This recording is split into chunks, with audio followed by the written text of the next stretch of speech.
Pourquoi est-ce que j'ai pas compris plus tôt que pour bien étalonner mon log, j'avais besoin des false colors? Salut les amis, on se retrouve aujourd'hui pour parler d'exposition, comment bien exposer sa caméra. Pendant longtemps, j'étais avec mon GH6 et je maîtrisais plus ou moins l'exposition, notamment en log. Mais lorsque je suis passé chez Sony, là ça a été vraiment très dur. J'ai eu beaucoup de mal à exposer le S-Log de chez Sony et du coup j'étais vraiment pas satisfait du rendu de mes vidéos. Et lorsque j'ai compris que les false colors sur mon Atomos Ninja 5 pouvait m'aider et avoir quelque chose de presque parfait, ça a été vraiment un game changer pour moi, donc j'ai envie de t'en parler aujourd'hui dans cette vidéo. Peut-être que tu as déjà été dans mon cas et c'est vraiment très frustrant d'avoir une caméra haut de gamme capable d'avoir des rendus exceptionnels, de voir d'autres créateurs avoir des rendus exceptionnels et toi ne pas réussir à paramétrer, à avoir la meilleure image possible, et généralement c'est dû notamment sur la partie S-Log à l'exposition. Alors il y a une vidéo qui m'a énormément aidé et d'ailleurs je remercie, c'est Monsieur Caméra qui a fait une vidéo très complète et d'ailleurs je vous mettrai le lien en description pour aller checker, c'est vraiment super intéressant.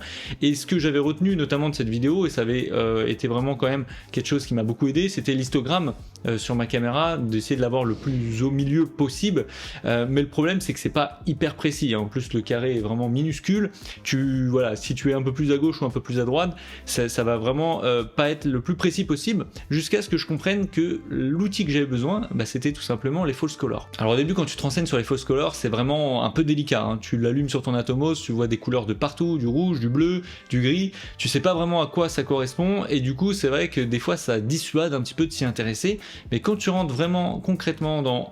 à quoi correspondent les couleurs, ça va t'aider vraiment à exposer selon ce que tu as besoin. Parce que clairement si tu dois exposer une scène, par exemple je sais pas, d'un paysage ou alors d'une personne en interview qui parle avec des beaux teints de peau, ça va vraiment pas être la même exposition. Bon alors tu l'as compris, je suis pas non plus l'expert des réglages de l'Atomos avec les false colors, mais j'aimerais te donner quelques petites astuces avec mes mots, des mots simples pour que tu puisses également faire pareil. La plupart du temps ce que je fais moi c'est de filmer des personnes, donc ce qui va m'intéresser sur la partie exposition c'est d'avoir des teints de peau qui sont vraiment agréables à regarder et qui ne sont pas cramés ou alors trop sombres. Sur l'Atomos Ninja 5, alors je vais vraiment parler de ce moniteur parce que je crois que ça peut être différent selon les moniteurs, il va avoir plusieurs niveaux de couleurs. Là où je vais faire attention c'est à 3 couleurs. La première ça va être tout ce qui va être bleu, donc ça je sais que ça va être sous-exposé, donc c'est pas très grave hein, si comme là par exemple moi je suis bien exposé et que la partie à gauche va être un peu plus sombre, c'est pas ce que j'ai envie de montrer, donc ça ne me dérange pas,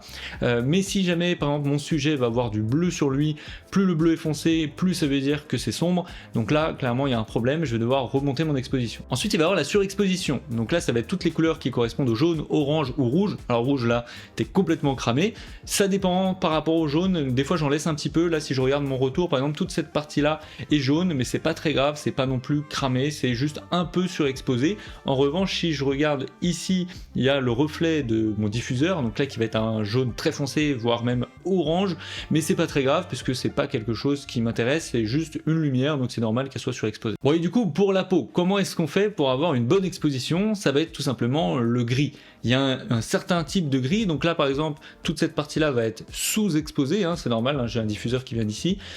légèrement sous-exposé mais avec un teint de peau qui est quand même acceptable, et toute cette face là va être bien exposée à mon teint de peau, donc avec un gris un peu clair, un peu pâle, c'est là où je vais avoir vraiment la meilleure exposition. Donc pour résumer, quand c'est trop bleu c'est que vraiment tu es sous-exposé, quand tu vas vers le jaune, orange, rouge tu es surexposé, et pour avoir des teints de peau agréables tu vas aller plutôt viser le gris pas trop foncé, tu vas essayer d'être dans le gris pâle. Après bien sûr tu vas devoir mettre du contraste sur ton visage, donc c'est pour ça que moi j'ai différents niveaux de gris selon l'endroit de ma peau. Voilà les amis, j'espère que ces petits conseils vont vous permettre de bien exposer vos vidéos grâce aux false colors. Moi je voulais faire une petite vidéo rapide pour vous donner mes conseils avec mes mots. Si ça vous a plu, n'oubliez pas de mettre un petit commentaire, un petit like et de vous abonner. J'aimerais bien qu'on dépasse les 1000 abonnés avant cet été, ça serait ultra cool. Moi je vous dis à très bientôt, ciao.